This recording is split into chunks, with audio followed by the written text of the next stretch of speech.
जब तपाईले कसैलाई पनि निस्वार्थ भावनाले सहयोग गर्नुहुन्छ नि साथीहरू, एकदम राम्रो कुरो हो। तर जब तपाईलाई उनीहरूको सहयोगको जरुरी पर्छ र तपाईँ उनीहरू कहाँ जानुहुन्छ, तपाईले मात्र पाउने भनेको उनीहरूबाट ज्ञान हो। त्यसकारणले गर्दाखेरिमा साथीहरू, कसैलाई पनि सहयोग गर्नुभन्दा पहिला सोच्नुहोस् कि रोटी पनि एकहोरो पाक्दैन, दोहोरो पाक्छ। तपाईले सहयोग माग्दा उनीहरूले ज्ञान दिन्छन्, तर जरुरी तपाईलाई अरू कुनै चिजको हुन्छ, जुन चिज तपाईले अपेक्षा गर्नुभएको छ।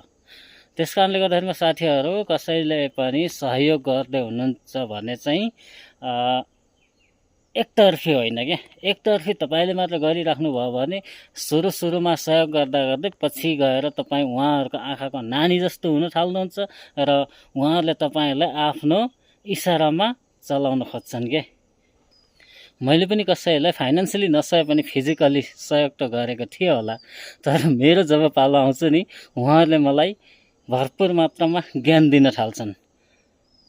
तर ज्ञानको मलाई कुनै जरुरी छैन, किनभने ज्ञान त मैले जब स्कुलमा दाखिला ल्याएको थिएँ त्यो दिनदेखि मलाई मेरो गुरुबाउ गुरुआमाहरूले मलाई ज्ञान चाहिँ कम्ती गर्दै तन्न भराउनु भएको छ, जुन मेरो हिसाबले मलाई प्रशस्त छ। त्यसकारणले गर्दाखेरिमा साथीहरू, यो भिडियोलाई सेयर गर्नुहोस्।